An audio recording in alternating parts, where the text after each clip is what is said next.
میرے عزیزو، جب نبی پاک صلی اللہ تعالیٰ علیہ وسلم نے یہ ارشاد فرمایا کہ میں اور قیامت ایسے ہیں جیسے دو انگلیاں قریب ہیں، 1400 سال پہلے رسول پاک صلی اللہ علیہ وسلم نے یہ فرمایا تھا کہ قیامت اتنی قریب ہے جتنا دو انگلیاں قریب ہیں۔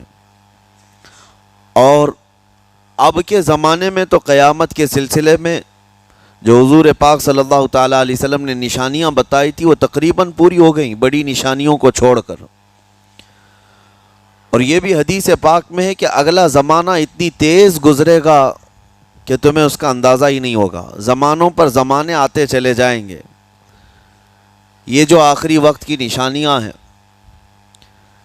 میں صرف مختصر سا ایک پیغام دوں گا۔ شعبان کا مہینہ ہے، یہ رسول پاک صلی اللہ تعالیٰ علیہ وسلم کا مہینہ ہے، اور رمضان کے بعد سب سے زیادہ حضور پاک صلی اللہ تعالیٰ علیہ وسلم کو روزے کی حالت میں کسی مہینے میں دیکھا گیا تو شعبان کا مہینہ فرمایا گیا۔ کبھی کبھار پورے شعبان کا مہینہ حضور صلی اللہ علیہ وسلم روزے سے رہتے اور یہ ارشاد فرماتے کہ یہ مہینہ ایسا ہے جس میں سارے لوگوں کے اعمال اللہ کے حضور جاتے ہیں، پیش کیے جاتے ہیں، اور میرے آقا فرماتے ہیں اس حال میں میرے اعمال پیش کیے جائیں اللہ کی بارگاہ میں کہ میں روزے کے عالم میں ہوں۔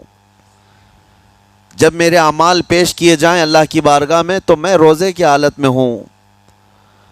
تو یہ شعبان کا مہینہ جو اب رمضان المبارک کے قریب کر رہا ہے، لیکن بعض بزرگوں نے یہ بھی فرمایا شعبان میں موتیں بھی کثرت سے ہوتی ہیں۔ لوگوں کا یہاں پر حساب کتاب 15ویں شعبان کو جو اب شب برات آنے والی ہے لکھ دیا جاتا ہے، سال بھر میں کیا کیا ہونے والا ہے، کتنے لوگ جانے والے ہیں۔ کئی لوگوں کی کتابیں بند کر دی جاتی ہیں۔ حدیث پاک میں یہ بھی ہے کہ فیصلہ اللہ تعالیٰ فرشتوں کے حوالے فرما رہا ہوگا، حالانکہ جب ہم ماں کے پیٹ میں تھے تبھی لکھ دیا گیا ہے کہ کتنی عمر ہے، لیکن فرشتوں کو جو ٹرانسفر کیا جاتا ہے سال میں ایک مرتبہ، اگلے سال ان کا کیا کیا ہونا ہے۔ اور حدیث میں ہے کسی کے متعلق فرشتوں کو یہ کہا جا رہا ہوگا کہ فلاں 1 مہینے بعد، 2 مہینے بعد، 1.5 مہینے کے بعد اس کی فلاں وجہ سے موت آئے گی، لیکن وہ بندہ شادی کی تیاری کر رہا ہوگا، وہ بندہ جس کی موت کا آرڈر جاری ہو چکا ہے، فرشتے لے چکے ہیں، وہ اپنے کاروبار کے اور اپنے گھر بار کے بنانے میں مصروف ہوگا، اسے اندازہ تک نہیں ہوگا کہ شعبان کے اس مہینے میں اس کی موت کا پروانہ نکل چکا ہے۔ اسی لیے میں عرض کر رہا ہوں قرآن کی آیت اقترب للناس حسابهم وهم فی غفلۃ معرضون، اللہ فرماتا ہے لوگوں کا حساب بہت قریب آ چکا جبکہ وہ غفلت میں پڑے ہوئے ہیں۔ اب جس زمانے میں آپ زندگی گزار رہے ہیں یہ اتنی تیزی سے آپ کے اوپر سے گزر جائے گا کہ آپ کو احساس تک نہ ہوگا، بلکہ ایک حدیث کا مفہوم یہ بھی ہے کہ جوان بوڑھے نظر آنے لگیں گے اور بچے جوان نظر آنے لگیں گے۔ وہ دور آئے آج، بچے تو ہمارے جوان ہو ہی چکے ہیں، جو 6 سال کے بچے ہیں، 5 سال کے بچے ہیں، جن کو حقیقت میں بچہ کہا جاتا تھا، اب کے زمانے میں وہ بچے ہی نہیں رہ گئے۔ 8 سال کے بچے وہ بچے ہی نہیں رہ گئے۔ ساری اسکولوں کے حالات ہمارے پاس آئے دن نئی خبریں آتی ہیں۔ 3ری جماعت کا، 4تھی کلاس کا بچہ خطرناک قسم کے نشوں میں مبتلا ہے جو بڑے بڑے جوان بھی نہیں کیا کرتے تھے۔ تو بچہ کہاں رہا؟ حضور پاک صلی اللہ تعالیٰ علیہ وسلم نے فرمایا تھا بچے جوان لگیں گے اور جوان بوڑھے، اور جوانوں کی حالت یہ ہے کہ سارے مزے اپنے بچپن میں اتنے کر لیے کہ جوانی میں طاقت ہی ختم ہو گئی۔ 25 سال کی عمر میں ایسے لگتے ہیں جیسے کہ بوڑھاپا آ گیا، کمزوریاں آ گئیں۔ 30 سال پہلے کے دور میں 40 سال کو بھی جوانی کہا جاتا تھا، اب کے دور میں 40 سال تو بڑھاپا ہو گیا۔ 30 سال کی عمر کے بعد آج کے نوجوانوں کے جواب دینے لگ جاتے ہیں۔ اس کی وجہ یہ ہے کہ بچپن میں اپنے آپ کو برباد کر لیا، بچپن میں اپنے آپ کو ختم کر لیا، تو جو بچپنا تھا اس کو جوانی میں بتا دیا، اور جو جوانی ہے وہ بڑھاپے میں، اور جو بوڑھے اصل بوڑھے ہیں جن کو 60-70 سال کی عمر ملی ہوئی ہے، یہ اللہ تعالیٰ کی طرف سے ان کے لیے نعمت ہے۔ باقی قیامت کے قریب جو حالات ہیں وہ اس طرح کے ہیں۔ اور مزید میں آپ کو یہ بھی بتا دوں کہ زمانہ ترقی کرتے کرتے تمہیں ایسا سست اور کاہل بنا دے گا کہ تم کوئی کام کے لائق بھی نہیں رہ جائیں گے۔ بہت ساری چیزیں ہم سے رخصت ہو رہی ہیں، ہمیں اندازہ بھی نہیں۔ ابھی کل ہی میں ذکر کر رہا تھا، ابھی 10 سال پہلے 20 سال پہلے جو چیزیں ہمارے آنکھوں کے سامنے موجود تھی وہ اب غائب ہو چکی ہیں۔ خالی وقت اسے ملے تو نشہ بھی یاد آ جائے، خالی وقت اسے ملے تو عورتوں کی طرف میلان بھی بڑھ جاتا ہے، خالی وقت اسے ملے تو اس کو دولت لٹانے اور عیاشی کرنے کی فکر بھی سوار ہونے لگتی ہے۔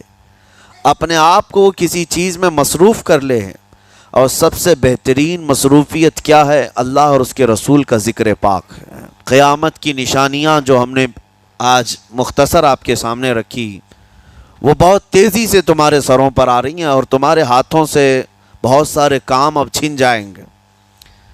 ابھی آپ ترقیات میں خوشی سے بات کرتے ہوئے بیٹھتے ہیں نا، ڈسکس کرتے رہتے ہیں کہ سنا ہے ایسی کار آ رہی ہے کہ وہ اب بغیر ڈرائیور کے چلے گی، روبوٹ سے چلے گی۔ اس کو تو ہم خوشیوں میں ڈسکس کرتے ہیں کہ اچھا ایسا ہونے والا ہے۔ پہلے ایسا تھا کہ موبائل آپ بٹن کے دباتے تھے، کسی نے اگر خبر کر دیا کہ نہیں بعد میں صرف ٹچ کرنے سے آتا ہے تو آپ کہتے اچھا ایسا بھی آنے والا ہے۔ لیکن آپ کوئی کہے تو آپ کو کوئی تعجب نہیں، ٹچ اسکرین، کوئی تعجب کی بات نہیں، بنا ڈرائیور کے گاڑیاں آ جائیں گی۔ اس طرح ہوتے ہوتے نظام زندگی اس قدر بدل جائے گا، اس قدر بدل جائے گا۔ آج میری یہ بات نوٹ کر کے رکھ لیں، زندگی باقی رہی تو 10 سال بعد انشاءاللہ ہم ملاقات کریں گے، اگر اللہ نے زندگی باقی رکھی، اور اس کے بعد پھر ہماری یہ باتیں میچ کر کے دیکھیں کہ کیا کیا ہوا ہے اور کیا کیا دنیا بدل چکی۔ اسی لیے میں کوئی بھوشمانی نہیں کر رہا ہوں، اور نہ ہی کوئی جوتش بابا ہوں طوطا لے کر جو بیٹھتا ہے، یا تمہارے ہاتھوں کی لکیریں دیکھ کر کے کوئی فیوچر بولنے والا نہیں۔ مصطفیٰ کریم صلی اللہ تعالیٰ علیہ وسلم کی احادیث سے جو قیامت کے قریب ہونے والے رونما ہونے والے واقعات ہیں، میں ترجمانی کر رہا ہوں حضور کی حدیثوں کی، اس لیے کہ ہمیں پتہ ہے دنیا کے سارے سائنسدان جھوٹ بول سکتے ہیں، مدینے والے کی بات جھوٹ نہیں۔ میرے آقا صلی اللہ تعالیٰ علیہ وسلم کا فرمان جھوٹا نہیں ہو سکتا۔ اس لیے اگلا دور جو آ رہا ہے وہ بڑا سخت ترین ہے۔ اب آپ دیکھیں، محنت سے عاجز، ہر چیز سے محنت سے تمہیں نکال لینا ہے۔ میں نے تو لکھنے پڑھنے کی ایک مثال دی کہ تمہارے ہاتھوں سے قلم چلا جائے گا، تمہارے پاس سے کتابیں جو پرنٹ ہوتی تھی یہ بھی چلی جائیں گی، بس تم موبائل میں آڈیو کتابیں سنتے رہو۔ اور دور تو ایسا ہوگا کہ کچھ لکھنا بھی ہے، وہ بھی ابھی آ ہی چکا ہے، وائس کمانڈ جو ہوتا ہے اس کو بولو وہ لکھ کر کے دے دے گا۔ تم اس میں موبائل میں جو بولو گے وہ ٹائپ بھی ہو جائے گا۔ تو جب آپ کے بولنے سے سب لکھ بھی جاتا ہے تو قلم اٹھانے کی ضرورت کیا ہے؟ قلم چھوٹ گیا تمہارے ہاتھ سے، یہ سب چیزیں چھوٹ جائیں گی آگے۔ اب دور کے متعلق پیشین گوئیاں بعض سائنسدانوں نے یہ بھی کی ہیں کہ بچے پیدا کرنے کے لیے شادی ہونا بھی ضروری نہیں۔ یہ دنیا کا پلان ہے، یہ میں فطرت خداوندی کو نہیں بتا رہا، اللہ کے قانون کے خلاف ہے، لیکن دنیا یہ بھی چاہتی ہے کہ شادی کی بھی ضرورت نہیں، بچے ہم لیب میں پیدا کریں گے، لیبارٹری کے اندر ماں کی جیسے رحم دانی ہوتی ہے، بچہ دانی، آرٹیفیشیل اس کو تیار کر کے اس کے اندر کسی مرد کے نطفے کو رکھ کر اس کو وہیں پروان دیا جائے گا۔ نہ کسی یہ شادی کی ضرورت ہے، نہ کوئی عقد، نہ کوئی ایگریمنٹ، کچھ نہیں۔ جس کو بچہ چاہیے وہ لیب سے خرید لے۔ ہر طرح کی چیزوں سے تمہیں عاری کر دیا جائے. ابھی تو بہت سارے لوگ سوال بھی کرتے ہیں ہم سے ٹیسٹ ٹیوب بیبی کے متعلق. جس کو بچے نہیں ہو رہے ہیں کیا وہ اس طرح سے ٹیسٹ ٹیوب بیبی سے جو آج ایک طریقہ کار ہے بچے پیدا کر سکتے ہیں یا نہیں؟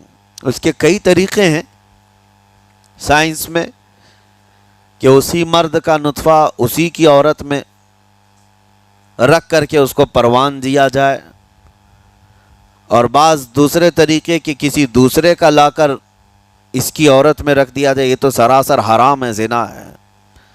لیکن ائمہ اکرام فقہاء اکرام نے حلال رشتے کے اندر ہی مرد اور عورت جو شادی شدہ ہیں ان کو بھی اس طریقے سے بچہ حاصل کرنے کی اجازت نہیں تھی. وہ ناجائز ہے، ناجائز ہے. بچے دینا یہ اللہ کی شان ہے. حضرت ابو ہریرہ رضی اللہ تعالیٰ عنہ حضور صلی اللہ علیہ وسلم کی بارگاہ میں حاضر ہوئے، عرض کرتے ہیں عرب والے لوگ عزل کرتے ہیں یا رسول اللہ، یعنی بچے نہ ہونا نہیں چاہیے کسی کو، تو پریکاشن لیتے تھے وہ لوگ. اس کا طریقہ کار ان کا الگ تھا عربوں کا. وہ انزال نہیں کرتے، اس سے پہلے جدا ہوتے. حضرت ابو ہریرہ رضی اللہ تعالیٰ عنہ نے حضور کی بارگاہ میں پوچھا کہ ایسا کیا کرنا کیسا ہے؟ نبی پاک صلی اللہ تعالیٰ علیہ وسلم نے ارشاد فرمایا اگر رب تبارک و تعالیٰ چاہے تو بھی بچے عطا کرے گا. کوئی عزل کر لے الگ ہو جائے، اگر مولا کو دینا ہو تو اس حال میں بھی اللہ تعالیٰ بچے عطا کرے گا. جو مولا بغیر باپ کے عیسیٰ پیدا فرماتا ہو. تو بہرحال میں بات الگ نہ چلی جائے اسی لیے عرض کر رہا ہوں کہ اگلے دور میں سارے کام کاج تمہارے ہاتھوں سے نکل جائیں گے.